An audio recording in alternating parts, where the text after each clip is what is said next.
హరిప్రియ భక్తి ఛానల్ ప్రేక్షకులకి ముందుగా నమస్కారం. నేను లక్ష్మీశ్రీ.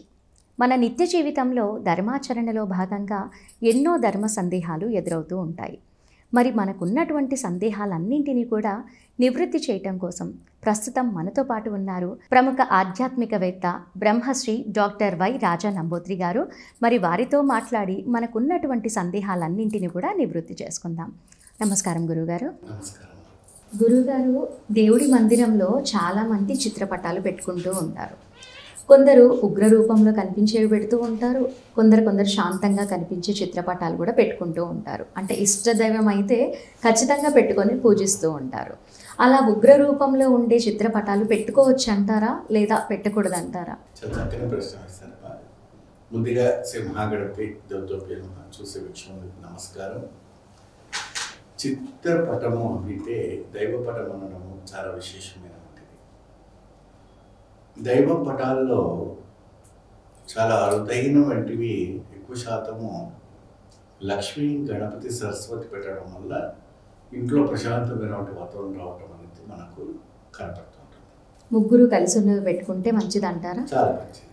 ఒకటే పటం. లేదు మేము ప్రతి తీర్థయాత్రకు వెళ్తాము, అంటే కాశ్మీర్ నుంచి కన్యాకుమారి నుంచి కాశీ దాకా, రామేశ్వరం దాకా వెళ్ళిన వాళ్ళు ఏంటంటే ఒక్కొక్కరికి ఆ క్షేత్ర మహిమ ద్వారా మనకు గుర్తింపు ఉండాలని చెప్పి ప్రతి ఒక్క విగ్రహం తీసుకొస్తారు.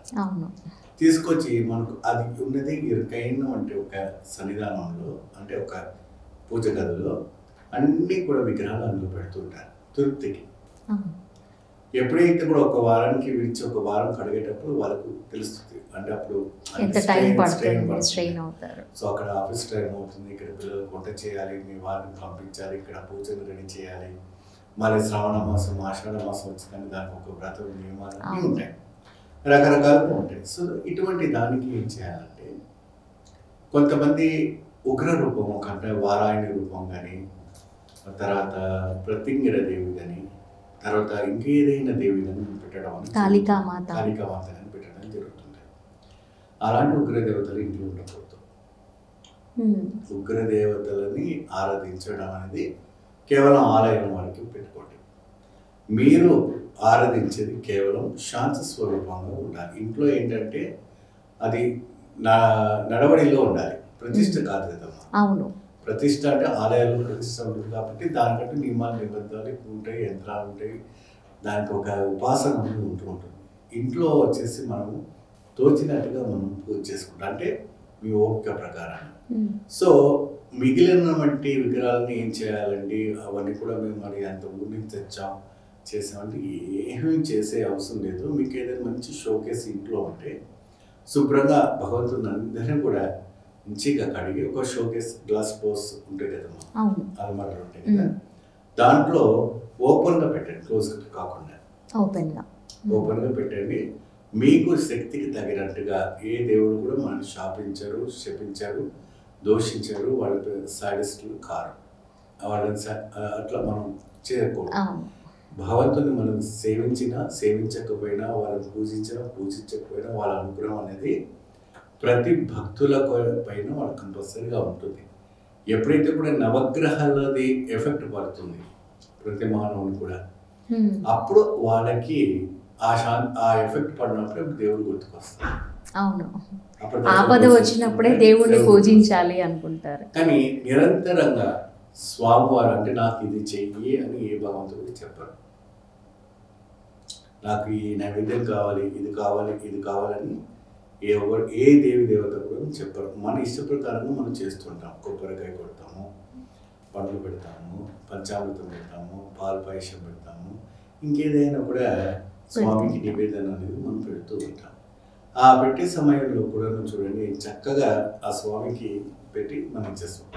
మీకు భగవంతునికి మీకు తృప్తి కలగాలి. అబ్బా ఈరోజు భగవంతుడు బాగున్నారు, దేవి అమ్మవారు బాగున్నారు, ఈరోజు అలంకరణ చేశాను, ఇంత చక్కగా ఉంది. మీరు ఒక మంత పటాలు పెట్టుకొని మీరు పూజిస్తే మీరు ఆ ఓపిక, ఆ ఎనర్జీస్ ఈ రోజు చాలా తక్కువగా. అవును, మీరు అంత చేయలేరు. చేస్తే టైం ఎక్కువ అవుతుందని కూడా స్కిప్ చేస్తూ ఉంటారు. అబ్బాయి ఈ వారం వద్దులే, నెక్స్ట్ వారం చూసుకుందాం, ఈ వారం కాదు ఇంకో వారం చూసుకుందాం, ఎందుకు వచ్చే ఒక పండుగ ఉంది, ఆ పండుగ రోజు అన్ని కడిగేసుకుంటే అయిపోతుంది, లేదంటే ఊరిలో వచ్చాక చూసుకుందాం, అలా కొద్దిగా బద్ధకంగా కావచ్చు అనుకోవచ్చు, మరి ఇంకేదైనా అనుకోవచ్చు, కానీ తప్పుగా అనుకోకండి. ఇంకొక విషయం గురువు గారు, ఇప్పుడు వారాహి నవరాత్రులు జరిపించినప్పుడు చిత్రపటాన్ని పెట్టుకుంటారు. ఆ నవరాత్రులు అయిపోయిన తర్వాత అలాగే పెట్టుకొని పూజించరాదంటారా? ఇప్పుడు ఏంటంటే గుప్త నవరాత్రులు అంటారు. అవును, మనకు 4 నవరాత్రులు వస్తాయి సంవత్సరం. ఈ యొక్క వారాహిని యొక్క నవరాత్రుల్లో గుప్త నవరాత్రి అవుతారు. అవును. ఈ గుప్త నవరాత్రి ఏంటంటే ప్రత్యేకంగా బయటికి చెప్పేది కాదు, మంత్రం కూడా గుప్తంగా చేస్తూ ఉంటారు. ప్రతిరోజు ఒక్కొక్క రూపంగా అవతరిస్తూ ఉంటారు. చేసిన తర్వాత ఆ పటాన్ని ప్యాక్ చేసి పెట్టేసుకోండి, ఇంట్లో పూజించరాదు. ఆవిడ బాగా ఉగ్రంగా ఉంటుంది, క్రోధంగా ఉంటుంది, శత్రునాశనానికి మరియు దృష్టి దోషానికి అనేక రకమైనటువంటి దోషాలకి అంతా కూడా ఆవిడ ఆదిమూల దేవత. కాబట్టి ఆ వ్రతం వరకు ఉండి చేసి పెట్టేసుకోండి, మంచి ఫలితం లభిస్తుంది.